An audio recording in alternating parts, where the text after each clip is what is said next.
cut through the noise and really get to the heart of what matters. Mm, And today, we're tackling a really big one, the changing world of modern mental health. It affects so many of us. it really does. Our mission today, in Mhm. this deep dive, is to properly understand the challenges people are facing right now with mental well-being. And, crucially, to explore the most effective, evidence-backed remedies coming through for 2025. Yeah, what's actually working? Exactly. We've gathered insights from quite a range of sources. We're talking practicing psychologists, researchers on the cutting edge, people specializing in digital therapies, community mental health experts. Send the big health organizations, too, their latest reports. Right. So the goal is to unpack the real problems, highlight what's genuinely making a difference, and hopefully give you some, actionable steps for your own well-being. Let's get into it. Let's do it. So these conversations about mental well-being, they just feel more important, more urgent than ever, don't they? The pressure points seem to be, everywhere. They absolutely are. And when you look at the actual data, the picture is, frankly, pretty concerning. Okay. If you take the UK, for example, the rates of common mental health conditions, things like anxiety, depression, they're literally at the highest levels ever recorded. Wow. Highest ever. Yeah. We're talking about 1 in 5 adults right now living with one of these conditions, and it's even higher among young adults. That's staggering. It is. And what's also really stark is the noticeable rise in people reporting suicidal thoughts compared to just, say, 10 years ago. Gosh. And what's driving this? What are the key factors? Well, we see a few major drivers. There's persistent economic stress, for one. Then there's social isolation, which seems paradoxically to be getting worse for some. Despite all the connection technology. Right. And then this thing we're increasingly calling digital overload, just constant information, comparison, it takes a toll. And all of this was really amplified, exacerbated in the post-pandemic period. Yeah, that makes sense. It feels like that shifted a lot of things. So those are the headline stats, but what about the sort of deeper systemic issues? Things maybe less obvious. That's a great question. Because underneath those rising numbers, there's what I'd call a real crisis of access. Access to help. Exactly. For so many people, just getting support means waiting months and months. Which is just impossible if you're really struggling. Utterly untenable. Yeah. And then there's stigma. Despite all the talk, it's still a huge barrier. It stops people from even asking for help in the first place. Still, even now. Still.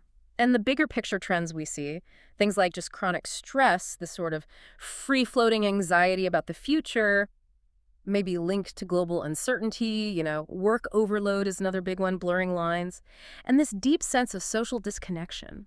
It really paints a picture of a society under strain. It's a lot. Can you maybe give us a specific example? Bring it down to an individual level. Sure. I recently came across the case of a 24-year-old graduate, just finished university. And he was completely paralyzed by anxiety about the job market. Okay. And it wasn't just, the practical, how do I find a job struggle. It was deeper. He was really struggling to find any sense of hope. Oh, wow. Yeah. The mix of economic worries, the pressure to sort of launch his life, and that constant digital comparison with peers, it just became completely overwhelming for him. It's a perfect storm of those bigger trends hitting one person. That really crystallizes it. It's tough to hear, but thankfully this isn't just about the problems, right? There's also incredible work being done on solutions. Absolutely. That's the crucial other side of the coin. So what are the most promising remedies you're seeing emerge now, heading into 2025? What's actually working? Yeah, and there are some really hopeful developments. It's vital, though, to first say, the basics still matter hugely. They're backed by tons of evidence. Right, the fundamentals. Regular exercise or movement, good nutrition, consistent sleep, proper sleep hygiene, and genuine social connection. These are like the bedrock. Non-negotiable, really. Okay, good reminder. But beyond that foundation, yeah, we're seeing some genuinely transformative tools making a real difference. Like what?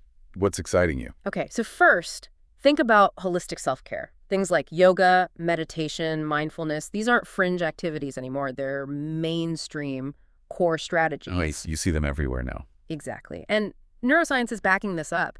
It's confirming the impact these practices have on, mood regulation, stress resilience. They can literally change your brain for the better, build that bounce back ability. That's fascinating. What else? Then there's the huge rise of digital therapies and AI. This is a massive area. Okay, apps and things. Yeah, things like cognitive behavioral therapy, CBT apps, they're seeing huge uptake. They guide you to spot and challenge negative thought patterns, help you reframe things. So therapy principles, but delivered digitally. Precisely. We're also seeing virtual reality being used very effectively for anxiety, like phobias, creating safe exposure scenarios. Wow, VR for phobias. Yeah. And AI-powered mood trackers. They offer real-time feedback, personalized support, and critically, often without those long waiting lists. Ah, that's huge. Getting past the waiting list barrier. It's a potential game changer for access, absolutely. Okay, so digital is big. What other models are making a difference? Well, that leads nicely into integrated care models. This is a really powerful shift. What does that mean exactly? It means combining mental and physical health care, putting them together in one setting, maybe through telehealth or walk-in behavioral health centers. So you don't have separate appointments, separate systems. Exactly. It treats the whole person. And doing this drastically reduces stigma. It normalizes mental health as just part of health. And it cuts wait times by making access smoother. That makes so much sense. Why wasn't it always like that? Good question. Tradition, funding streams, lots of reasons. Oh. But it's changing. And finally, something really profound. The power of community. Connection again. Yes. Things like volunteering, practicing gratitude, group support, these aren't just nice ideas. They are proven well-being boosters. How so? Well, look at the UK's NHS. They're actually doing something called social prescribing. Social prescribing. Yeah. Doctors or link workers literally encourage people to connect with others, maybe learn a new skill, volunteer, join a group, give back. And does it work? The studies show measurable improvements, lower distress scores, fewer GP visits even. It really highlights that holistic sense of well-being. Connecting and contributing matters. Those are really powerful developments. Holistic care, digital tools, integrated models, community power. Could you share maybe another real-world story or two just to see how these pieces fit together for someone? Definitely. Let's take a young man I know of. He was really struggling with intense work stress, couldn't sleep, insomnia was severe, but he was very hesitant about traditional in-person therapy. Felt a bit of shame, that stigma we talked about. Right. So his recovery involved a few things, tailored to him. He started making lifestyle changes, like forcing himself out for a walk every morning. Crucially, he connected with an online CBT therapist. So we could do it from home, privately. Exactly, on his terms. And he also used a digital sleep tracking app. It gave him data, but also guided relaxation techniques. So a mix of things. A real mix. The key for him was accessing support in a way that felt safe and flexible, and those small, consistent steps led to really significant improvement over time. That's great to hear. Accessible support being key. Absolutely. And another case, quite different, a single mother. She was dealing with severe anxiety and felt incredibly isolated socially. A common issue, sadly. Very. Her path involved, again, a blend. She used some online mindfulness programs, learning practical ways to manage those racing thoughts. She also got nutritional guidance. Oh, interesting. The diet link. Yes, specifically looking at the gut-brain connection, which is a growing area of research linking gut health to mental well-being. Right. I've heard about that. And importantly, she started engaging with local community support networks, finding connections. So multiple angles again. Yeah. And over several months, her anxiety really eased. She felt less alone. And what's wonderful is, as she felt better, she actually started volunteering herself. Wow. Full circle. Exactly. It gave her purpose, tackled the isolation head on. These stories just show there's no single magic bullet, you know?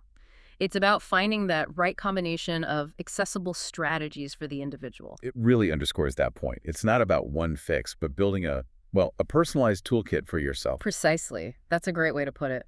And based on everything we know, the research, these real stories, we can definitely pull out some clear, actionable things for you, the listener, things backed by evidence. Okay, let's hear them. The toolkit essentials. All right, first, move daily. And this doesn't have to mean running a marathon, even brisk walking. Short bursts of activity. It directly impacts mood, boosts resilience. Think of it as medicine. Got it. Move daily. Second, practice mindfulness. Just focusing on the present moment. Guided meditations are a fantastic starting point if you're new to it. It literally helps rewire your brain's reactivity. Be present. Okay. Third, seek professional attention if you need it. Don't hesitate. If symptoms are persistent, talk to your GP, talk to a mental health professional. That's your first step to getting tailored help. Don't tough it out alone. Absolutely not. Fourth, utilize digital support. Explore those evidence-based apps. CBT, mood tracking, meditation. Many are really effective and offer immediate private help. Explore the tech options. Fifth, connect with others. We've talked about this. Join a group, volunteer. It's powerful. Oh. Actively combats isolation, boosts those positive hormones. Build connect. And finally, number 6, take breaks from social media. Seriously, give your brain a rest from the constant comparison, the endless scroll. That space to recharge can make a huge difference to your mental load. Okay, so manage the digital input. That's a very practical list. So, wrapping up, mental health problems are clearly real. The stats show they're rising. But, and this is the crucial part, they are absolutely solvable. Yes, definitely. And remember, reaching out, asking for support, that's often the most critical first step. And trusted help is available 247 in many places. Don't forget that. And please remember, recovery, it's usually not instant. It's more of a journey. It's built on those daily actions, those small, consistent steps we talked about. If you're feeling unsure where to even begin, just checking in with yourself is a great start. You know, some of those digital tools can even offer a gentle way to do that self-assessment without any judgment. That's a good point. A gentle starting place. Well, thank you for joining us on this deep dive today. It seems the most effective remedy isn't one thing, but often that unique blend, right? Personalized strategies, professional support when needed, and maybe crucially, the courage to connect. Well said. We really encourage you to check out today's show notes. We'll list resources related to what we discussed. And just a final reminder, you are never alone in this. Take that first step, whatever it looked like for you, and keep exploring what works.